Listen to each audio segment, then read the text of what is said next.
నమస్తే welcome to non stop news. రోజంతా బిజీగా ఉన్నారా? న్యూస్ అప్డేట్స్ మిస్ అయ్యారా? Don't worry. బ్రేక్స్ లేకుండా బోర్ కొట్టకుండా నాన్ స్టాప్ న్యూస్ ప్రతిరోజు రాత్రి 9 గంటలకు.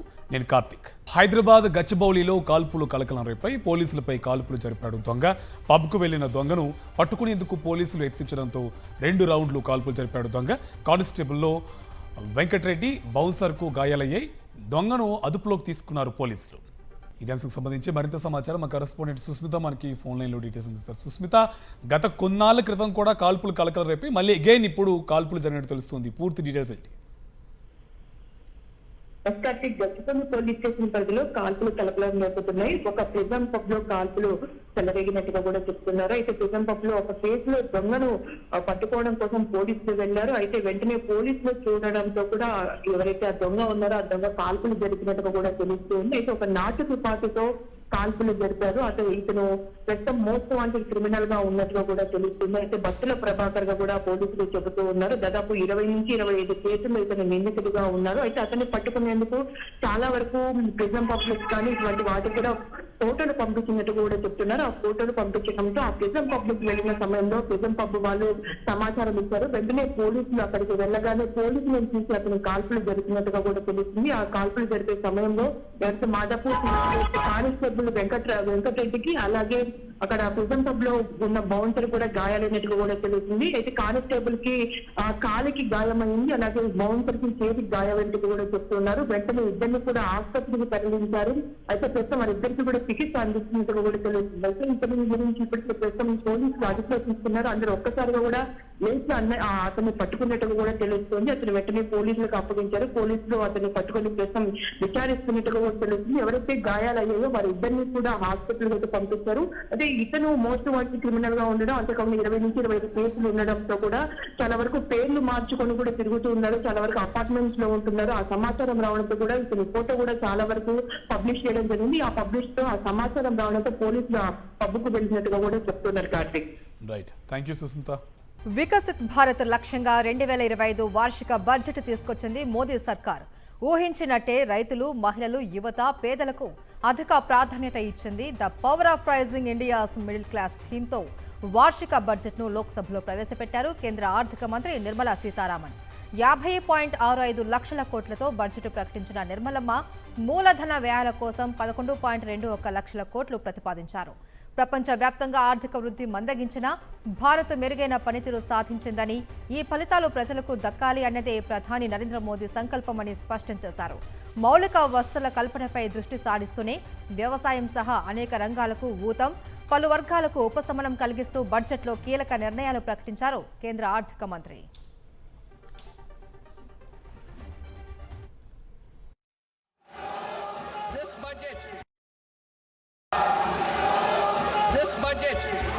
Continues our government's efforts to A.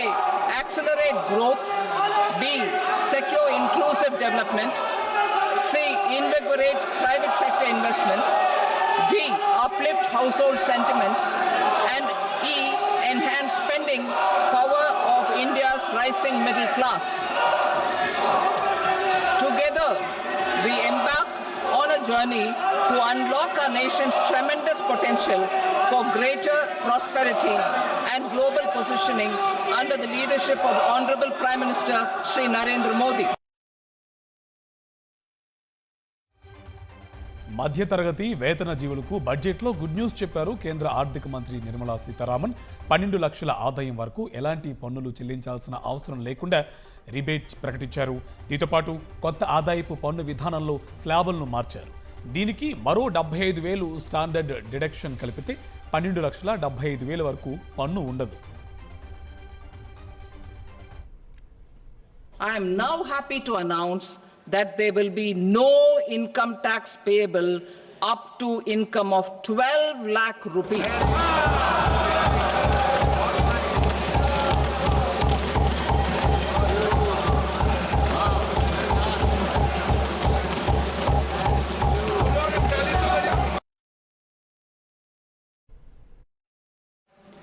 Zero to 4 lakh rupees nil, 4.8 lakh rupees to 4 to 8 lakh rupees 5%, 8 to 12 lakh rupees 10%, 12 to 16 lakh rupees 15%, 16 to 20 lakh rupees 20%, 20 to 24 lakh rupees 25%, and above 24 lakh rupees 30%. To taxpayers up to 12 lakh of income, other than special rate income such as capital gains, tax rebate is being provided in addition to the benefit due to slab rate reduction in such a manner that there is no tax payable by them.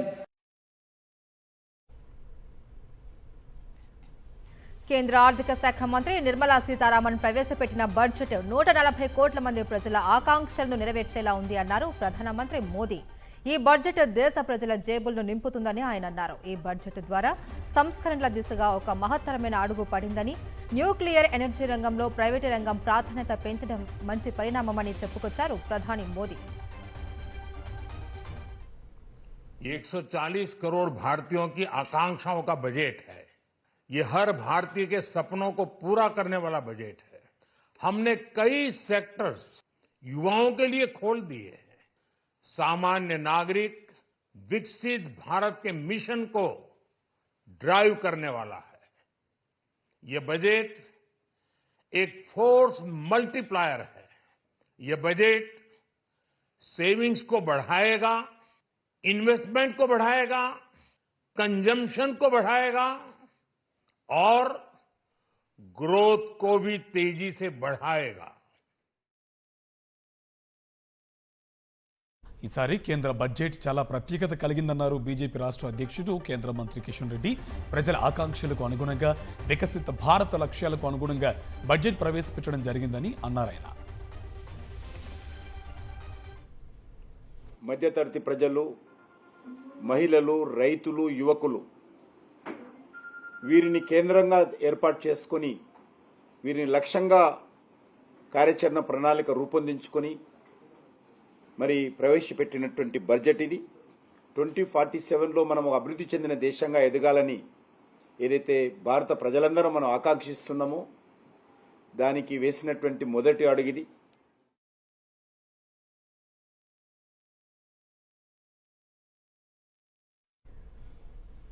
కేంద్రం ప్రవేశపెట్టిన బడ్జెట్పై తీవ్ర స్థాయిలో స్పందించారు లోక్సభ ప్రతిపక్ష నేత, కాంగ్రెస్ అగ్రనేత రాహుల్ గాంధీ. సంక్లిష్టంగా ఉన్న జీఎస్టీ సమస్యలకు బడ్జెట్లో పరిష్కారం చూపలేదని ఆయన విమర్శించారు. కేవలం 25 మందికి లబ్ధి చేకూర్చడానికే బడ్జెట్ ప్రవేశపెట్టారు అని ఆరోపించారు. మోదీకి కావాల్సిన అదానీ, అంబానీ లాంటి వారికి దేశ సంపదను కట్టబెట్టడమే బడ్జెట్ లక్ష్యంగా ఉందని విమర్శించారు రాహుల్ గాంధీ.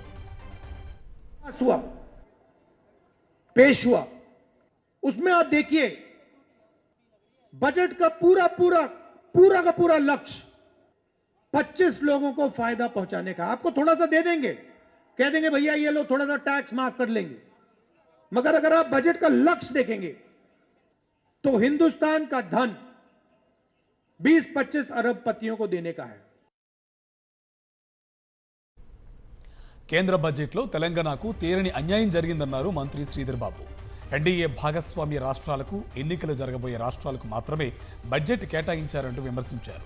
కేంద్రం నుంచి తెలంగాణ రాష్ట్రానికి హక్కుగా రావాల్సిన నిధులు కూడా రాలేదని అసహనం వ్యక్తం చేశారు మంత్రి శ్రీధర్ బాబు. ఈరోజు బీజేపీ పాలిత, అదేవిధంగా బీజేపీకి సంబంధించి వారికి సపోర్ట్ చేస్తా ఉన్న పార్టీస్ గవర్న్ చేస్తా ఉన్న రాష్ట్రాలకు, ఈరోజు బీహార్కి, మహారాష్ట్రకి, ఆంధ్రప్రదేశ్కి, ఇట్లా కొన్ని రాష్ట్రాలకు పెద్దపీట వేసి రేపు బీహార్లో ఎన్నికలు ఉన్నాయి కనుక వారి ఫ్రెండ్లీ పార్టీ అయిన మరి నితీష్ కుమార్ గారి పార్టీని బలోపేతం చేయడానికి, లేకుంటే వారికి సంబంధించిన పార్టీని బలోపేతం చేయడానికి చేసిన ప్రయత్నం అని ఖచ్చితంగా చెప్తాను. దేశ బడ్జెట్ కాదు, బీహార్ బడ్జెట్ అని విమర్శించారు మాజీ మంత్రి హరీష్ రావు. బడ్జెట్ అన్ని రాష్ట్రాలకు కాకుండా కొన్ని రాష్ట్రాలకు అన్నట్లుగా ఉందన్నారు. మరోసారి తెలంగాణకు మొండి చెయ్యి చూపించారన్నారు హరీష్. బడ్జెట్ చూస్తా ఉంటే అది అన్ని రాష్ట్రాలకు కాదు, కొన్ని రాష్ట్రాలకే పరిమితం అన్నట్టుగా ఉన్నారు. దేశం అంటే కొన్ని రాష్ట్రాలు కాదు, దేశం అంటే 28 రాష్ట్రాలు అనేటువంటి విషయాన్ని నిర్మలా సీతారామన్ గారు మర్చిపోయినట్టు అనిపించింది. బీహార్ కు వరాల మీద వరాలు ఇచ్చింది బడ్జెట్ లో. ఆ బడ్జెట్ దేశ బడ్జెట్ లెక్క లేదు, బీహార్ బడ్జెట్ లెక్క ఉన్నది. తెలంగాణకు మళ్ళా మొండి చెయ్యే. 8 ఎంపీలు బీజేపీ గెలిచింది, 8 ఎంపీలు కాంగ్రెస్ గెలిచింది. కానీ 8+8 16 కాదు, గుండు 0. అంశం ఏదైనా తెలంగాణలో ఫ్లెక్సీల వార్ నడుస్తుంది. కేంద్ర బడ్జెట్లో తెలంగాణకు మొండి చేయి చూపడంతో కేంద్రం తీరు నిరసిస్తూ హైదరాబాద్ నగరంలో వినూత్నంగా ఫ్లెక్సీలు ఏర్పాటు చేశారు. రాష్ట్రానికి జీరో బడ్జెట్ అంటూ ఫ్లెక్సీలు వెలిశాయి. Telangana gets zero in union budget అంటూ కొందరు ఫ్లెక్సీలు ఏర్పాటు చేశారు. ఇందులో జీరోలో ప్రధాని మోదీని పెట్టడంతో బీజేపీ శ్రేణులు భగ్గుమంటున్నాయి. గతంలో తెలంగాణకు కేంద్రం గాడిద గుడ్డు ఇచ్చిందంటూ ఫ్లెక్సీలు ఏర్పాటు చేశారు. ఈ ఫ్లెక్సీలు ఇప్పుడు హాట్ టాపిక్గా మారాయి.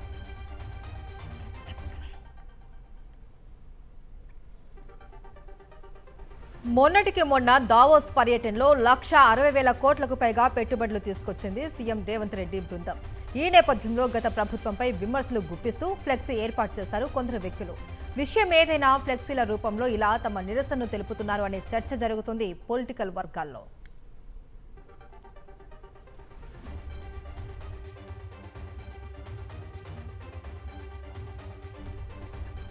కేంద్ర బడ్జెట్లో ఆంధ్రప్రదేశ్ ప్రస్తావనే కనిపించలేదు. బీహార్కు మాత్రం వరాల జల్లు కనిపించింది. ఇక ఏపీకి మాత్రం ఎలాంటి ప్రాజెక్టు ఇవ్వలేదు. చంద్రబాబు, పవన్ కళ్యాణ్లపైనే కేంద్ర ప్రభుత్వం ఆధారపడిందంటూ టీడీపీ ప్రచారం చేసుకుంది. ఏపీకి మాత్రం ప్రత్యేక కేటాయింపులు లేవు. ఏపీకి బడ్జెట్లో నిధులు సాధించడం చంద్రబాబు విఫలమయ్యారు. ఇక బడ్జెట్లో కానిరాని అమరావతి మెట్రో రైలు ప్రస్తావన, 21 మంది ఎంపీలున్నా ఏపీకి ఏమాత్రం ప్రాధాన్యత దక్కలేదు.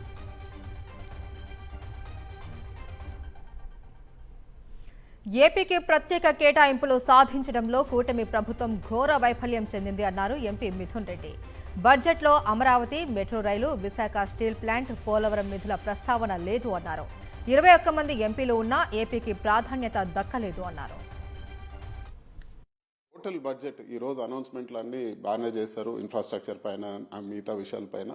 కానీ వాటిని సద్వినియోగం చేసుకుంటే కెపాసిటీ స్టేట్స్కి ఉండాలి. ఎందుకంటే ఈ బడ్జెట్ 11 లక్షల కోట్ల అప్పు పైన నడుస్తాం. ఇవన్నీ కూడా అనౌన్స్మెంట్లు 11 లక్షల కోట్ల అప్పు సెంట్రల్ గవర్నమెంట్ చేసి ఇవన్నీ కూడా ఫుల్ఫిల్ చేసే విధంగా. కానీ మన స్టేట్ గవర్నమెంట్ ఇవన్నీ తెచ్చుకునే పరిస్థితిలో ఉందా అనేది మనం ఆలోచించాలి. ఫర్ ఎగ్జాంపుల్ వాళ్ళు ఈరోజు వచ్చే 5 సంవత్సరాల్లో భారీగా మెడికల్ సీట్లు పెంచుతామంటున్నారు. కానీ మన రాష్ట్రంలో చూస్తే ఉండే మెడికల్ కాలేజీలు కట్టేటివి ఆపేసి శాంక్షన్ అయిన సీట్లే మాకు వద్దని వెనక్కి ఇచ్చే పరిస్థితి మనం చూస్తాం. కేంద్ర బడ్జెట్లో ఏపీకి అన్యాయం జరిగిందన్నారు మాజీ మంత్రి బుగ్గన రాజేంద్రనాథ్. ఎన్డీఏ ప్రభుత్వంలో 12 ఎంపీలు ఉన్న బీహార్కు ఎక్కువ నిధులు ఇచ్చారని, 16 ఎంపీలు ఉన్న టీడీపీ రాష్ట్రానికి ఏం తెచ్చిందని ప్రశ్నించారు. అప్పు తెచ్చుకుని కూటమి ప్రభుత్వం పండుగ చేసుకుంటుందని విమర్శించారు. మీ సపోర్ట్తో కేంద్ర ప్రభుత్వం ఉంది. ఆంధ్ర రాష్ట్రానికి ఏమొచ్చిందనేది వచ్చినది మీరు చెప్పడం లేదు, రానిది మీరు ఎక్కడ కూడా బాధ వ్యక్తం చేయడం లేదు. ఒక్కసారి మీకు 16 సీట్లు ఉన్నాయి కదా లోక్సభలో, బీహార్కు 12 సీట్లు కదా ఉండేది. బీహార్లో ఇంకా శాశ్వతమైన నిర్మాణం పనులు, పర్మనెంట్ మన క్యాపిటల్ ఎక్స్పెండిచర్ కోసము సెంటర్ నుంచి అసిస్టెన్స్. మాకైతే ఆంధ్ర రాష్ట్రంలో ఎవరికి ఇది సంతోషంగా అయితే లేదు. డిప్యూటీ సీఎం పవన్ ను ఉద్దేశించి మాజీ మంత్రి రోజా ట్వీట్ చేశారు. రాష్ట్రానికి ప్రత్యేక హోదా, విశాఖ ఉక్కు, విభజన చట్టంలోని అంశాలపై కేంద్రాన్ని డిమాండ్ చేయాలి అంటూ గతంలో వైఎస్ఆర్సీపీ ఎంపీలను ఉద్దేశించి పవన్ వ్యాఖ్యలు చేశారు. మరి ఇప్పుడు టీడీపీ, జనసేన ఎంపీల మద్దతుతో కేంద్రం ఊతకర్రల సాయంతో నడుస్తుంది. ఇప్పుడు అదే మాటలను ఏపీ ఎంపీలకు పవన్ ఎందుకు చెప్పలేకపోతున్నాడు అంటూ ట్వీట్లో విమర్శించారు మాజీ మంత్రి ఆర్కే రోజా.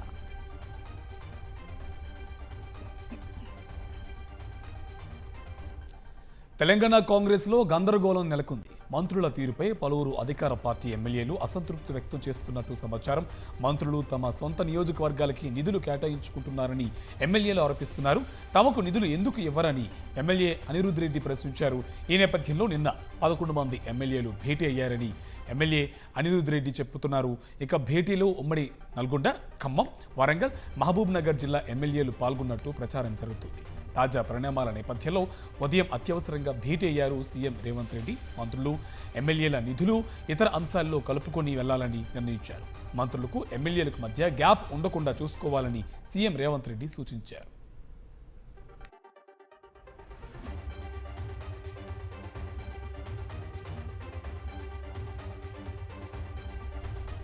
సీఎం రేవంత్ రెడ్డికి మాజీ మంత్రి కేటీఆర్ సవాలు విసిరారు. ఎన్నికల్లో ఇచ్చిన హామీలు నెరవేర్చలేదు అని, చర్చకు ఎక్కడికి రమ్మంటే తాను అక్కడికి వస్తాను అని ఛాలెంజ్ చేశారు కేటీఆర్. ఎక్కడికి రమ్మంటే అక్కడికి వస్తా. రాష్ట్రంలో నీ సొంత ఊరు కొండారెడ్డి పల్లె కోదామా, పరిగి ఎమ్మెల్యే సొంత ఊరు శివారెడ్డి పల్లె కోదామా, లేదా దాస్యనాయక్ తాండాకు వస్తావా, లేదా కొడంగల్ కోదామా, ఎక్కడికైనా సరే ఏ ఒక్క ఊర్లోనన్నా 100% రుణమాఫీ జరిగిందంటే నా ఎమ్మెల్యే పదవి కాదు, రాజకీయ సన్యాసం తీసుకొని వెళ్ళిపోతా అని చెప్పి నేను చెప్తా ఉన్నా. ఏపీలో కూటమి ప్రభుత్వ అరాచకాలకు అవధులు లేకుండా పోయాయని మండిపడ్డారు మాజీ టీటీడీ చైర్మన్ భూమన కరుణాకర్ రెడ్డి. తమ పార్టీ డిప్యూటీ మేయర్ అభ్యర్థిగా శేఖర్ రెడ్డిని ప్రకటిస్తే ఆయన ప్రైవేట్ ఆస్తుల్ని ధ్వంసం చేశారని ఆరోపించారు. తిరుపతిలో ఎన్నడూ లేని విధంగా ప్రత్యర్థుల ఆస్తుల విధ్వంసానికి పాల్పడే సంస్కృతిని తీసుకొచ్చారని ఆగ్రహం వ్యక్తం చేశారు భూమన కరుణాకర్ రెడ్డి. పవిత్ర పుణ్యక్షేత్రమైన తిరుపతిలో చంద్రబాబు గారి కూటమి అరాచకాలకు అవధి లేకుండా పోతోంది. మా పార్టీ అభ్యర్థిగా ప్రకటించిన శేఖర్ రెడ్డి ఆస్తుల పైశాచిక విధ్వంసాన్ని ఈ రోజును సభ్య సమాజమంతా మీడియా ద్వారా సాక్షాత్కరించింది. తిరుపతిలో ఇంతవరకు ప్రత్యర్థుల ఆస్తుల్ని కూలగొట్టడం అనే సాంప్రదాయాన్ని మీరు కూటమి ప్రభుత్వం తీసుకువచ్చింది. గుంటూరులో కార్పొరేటర్లను బెదిరించి టీడీపీలో చేర్చుకుంటున్నారని ఆరోపించారు గుంటూరు జిల్లా వైఎస్ఆర్సీపీ అధ్యక్షుడు అంబటి రాంబాబు. కూటమి నేతలు గద్దల్లా వైఎస్ఆర్సీపీ కార్పొరేటర్లను తన్నుకుపోతున్నారన్నారు. కేంద్ర మంత్రి పెమ్మసాని కార్పొరేటర్ స్థాయికి దిగజారిపోయారని విమర్శించారు అంబటి రాంబాబు.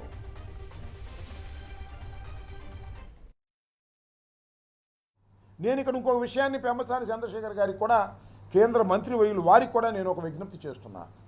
చంద్రబాబు నాయుడు గారు ఏమన్నారు మొన్న ఈ మధ్యనే, రాజ్యసభ సభ్యులు ఎవరైనా వస్తే, ఎమ్మెల్సీలు ఎవరైనా వస్తే, ఎవరైనా పార్టీ మారదలుచుకుంటే వారి పదవులకు రాజీనామా చేసి రావాల్సిందే, మా పాలసీది, నైతిక విలువలు కట్టుబడ్డాం అని సొరకాయలు కోసినట్టు కోసాడుగా చంద్రబాబు నాయుడు గారు.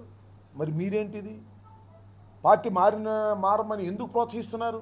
మీరే ఎందుకు దాన్ని పెచ్చకండ వేస్తున్నారు? దీనికి సమాధానం చెప్పాలి. చంద్రబాబు నాయుడు గారి విధానం వేరు, పెమ్మసాని చంద్రశేఖర్ గారి విధానం వేరా? ఎందుకని దిగజారిపోయావు? కార్పొరేటర్ స్థాయికి దిగజారిపోయావు, నాకు అర్థం కాలేదు. కార్పొరేటర్లు ఎందుకు వెళ్ళి కండవాలేసే స్థాయికి ఎందుకు దిగజారిపోయారు? అభివృద్ధి చేసి చేయండి, మాకేం అభ్యంతరం లేదు.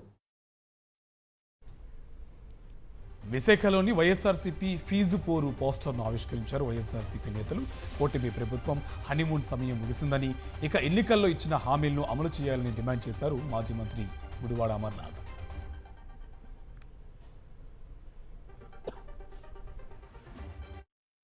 ₹2,800 కోట్ల ఫీజు రీయింబర్స్మెంట్, 1,100 కోట్లేమో వసతి దీవెన కింద, విద్యా దీవెన కింద 2,800 కోట్లు, 1,100 కోట్లేమో వసతి దీవెన కింద 3,900 కోట్ల రూపాయలు బకాయిలు ఈరోజు చెల్లించాల్సినటువంటి ప్రభుత్వం కనీసం పట్టించుకోకుండా ఉందనేటువంటి విషయాన్ని ఈ సందర్భంగా తెలియజేస్తా ఉన్నాం. రేపు 5వ తారీఖున రాష్ట్ర వ్యాప్తంగా కూడా ఈ ఫీజు పోరు కార్యక్రమాన్ని వైఎస్ఆర్ కాంగ్రెస్ పార్టీ పిలుపునిచ్చింది. వైఎస్ఆర్ జిల్లా పులివెందుల్లో ఇటీవల అనారోగ్యంతో మృతి చెందిన వైఎస్ఆర్సీపీ నేత వైఎస్ అభిషేక్ రెడ్డి కుటుంబ సభ్యులను రాజ్యసభ ఎంపీ వైవి సుబ్బారెడ్డి పరామర్శించారు. చిన్న వయసులోనే అభిషేక్ రెడ్డి మృతి చెందడం చాలా బాధాకరమన్నారు. 2024లో సూపర్ 6 పేరుతో ప్రజలను చంద్రబాబు మభ్యపెట్టి అధికారంలోకి వచ్చారు అని, బాబు మోసాలను ఇప్పుడిప్పుడే ప్రజలు గ్రహిస్తున్నారు అన్నారు వైవి సుబ్బారెడ్డి.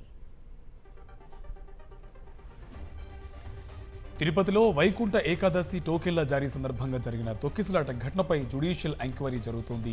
హైకోర్టు విశ్రాంత న్యాయమూర్తి జస్టిస్ ఎం సత్యనారాయణ నేతృత్వంలోని కమిషన్ విచారణ జరుపుతోంది. తొక్కిసలాట జరిగిన ప్రాంతాల్లో కమిషన్ పర్యటించింది. టీటీడీ అధికారులతో పాటు పోలీసులను విచారించే అవకాశం ఉన్నట్టు తెలుస్తోంది.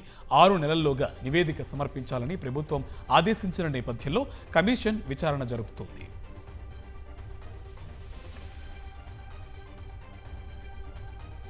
వైద్య విద్యార్థుల సమస్యలు పరిష్కరించాలి అని డిమాండ్ చేస్తూ విజయవాడలో వైద్య విద్యార్థులతో కలిసి ఏఐఎస్ఎఫ్ నాయకులు ఆందోళన చేపట్టారు.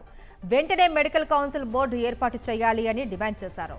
ఫారెన్ మెడికల్ విద్యార్థులకు సర్టిఫికేట్స్ ఇవ్వకుండా ఇబ్బందులకు గురి చేస్తున్నారని మండిపడ్డారు. గుడి చుట్టూ ప్రదక్షిణ చేసినట్లు తప్ప సమస్య మాత్రం పరిష్కారం కావడం లేదు అన్నారు. కూటమి ప్రభుత్వం వైద్య విద్యార్థుల సమస్యలు పరిష్కరించాలి అని డిమాండ్ చేశారు.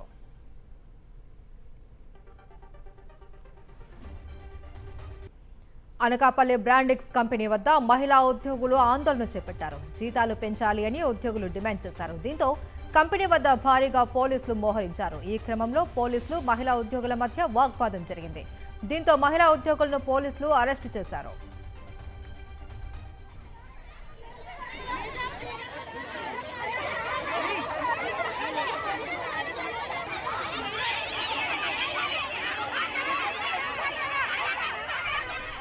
ప్రకాశం జిల్లా దొనకొండ మండలం చందవరంలో పెన్షన్ డబ్బులు దోచుకుపోయారు దొంగలు. పెద్దన్నపాలెం గ్రామంలో పెన్షన్ డబ్బు పంపిణీ చేసేందుకు చందవరం నుంచి వెల్ఫేర్ అసిస్టెంట్ బయలుదేరాడు. వారి మధ్యలో రంగారెడ్డిపై దాడి చేసిన దుండగులు 2,68,000 రూపాయలు దోచుకుపోయారు. ఘటనపై పోలీసులు కేసు నమోదు చేసి క్లోజ్ టీమ్ డాగ్ స్క్వాడ్స్తో దర్యాప్తు చేస్తున్నారు.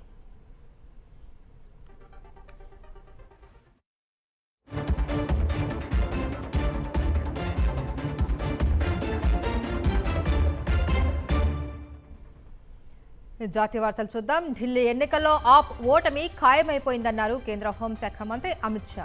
ఢిల్లీ అంతటా ఆప్ సర్కారుపై తీవ్ర స్థాయిలో వ్యతిరేకత వ్యక్తమవుతుందని ఆయన అన్నారు.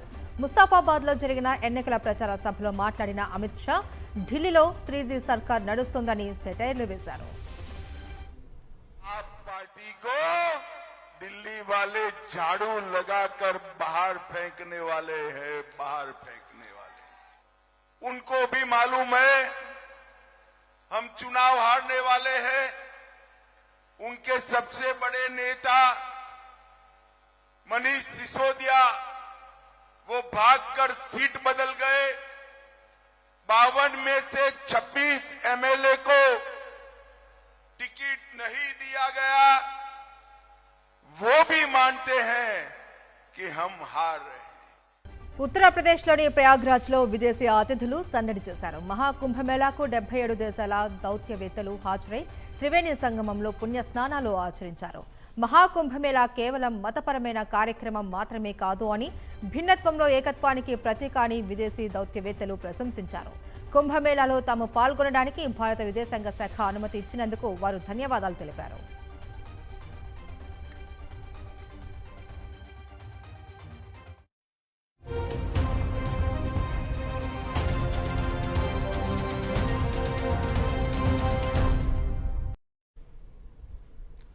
ఇంటర్నేషనల్ అప్డేట్స్ చూద్దాం. గాజా కాల్పుల విరమణ ఒప్పందంలో భాగంగా మరో 3 బందీలను రెడ్ క్రాస్కు అప్పగించింది హమాస్. అమెరికన్ ఇజ్రాయెల్కి చెందిన కీత్ సీకెల్, ఫ్రెంచ్ ఇజ్రాయెల్కి చెందిన ఓఫర్ కల్డెరూన్, అలాగే యార్డిన్ బిబాస్ అనే 3 బందీలను విడుదల చేసినట్లు అధికారులు పేర్కొన్నారు. 2023 అక్టోబర్ 7న ఇజ్రాయెల్పై దాడి సమయంలో హమాస్ వీరిని బంధించింది. ఇప్పటికే 8 మంది బందీలను గురువారం హమాస్ విడుదల చేయగా, ఇందుకు ప్రతిగా 110 మంది పాలస్తీనా ఖైదీలను ఇజ్రాయెల్ విడిచిపెట్టింది.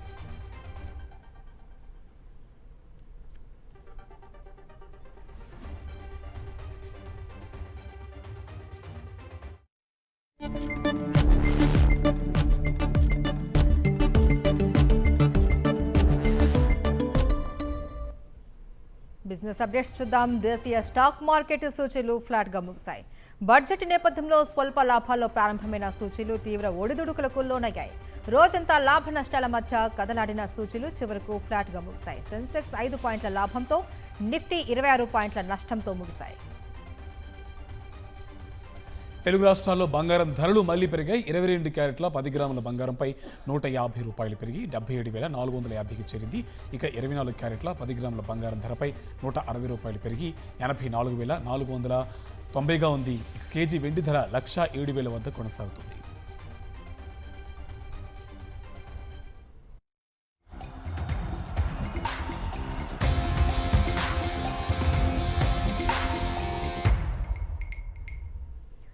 భారత్ ఇంగ్లాండ్ మధ్య చివరి T20 మ్యాచ్ ఆదివారం ముంబై వాంఖేడే స్టేడియంలో జరగనుంది. ఇప్పటికే 3-1తో ఒక మ్యాచ్ మిగిలి ఉండగానే భారత్ సిరీస్ గెలుచుకుంది. రేపు జరగబోయే మ్యాచ్ కేవలం నామ మాత్రమే. ఇందులో భారత్ ఓడినా పెద్దగా నష్టం లేదు. అయితే ఆఖరి మ్యాచ్ను కూడా ప్రతిష్టాత్మకంగా తీసుకుని 13 ఏళ్ల నాటి ప్రతీకారం తీర్చుకోవాలి అని టీమిండియా భావిస్తుంది. ఇక 2012లో వాంఖడే స్టేడియం వేదికగా భారత్పై ఇంగ్లాండ్ 6 వికెట్ల తేడాతో విజయం సాధించింది. సో ఇప్పుడు అదే వేదికపై 13 ఏళ్ల తర్వాత రెండు జట్లు తలపన్నున్నాయి. దీంతో రివెంజ్ తీసుకునేందుకు టీమిండియా ఎదురు చూస్తోంది. ఇవి నాన్ స్టాప్ న్యూస్ అప్డేట్స్.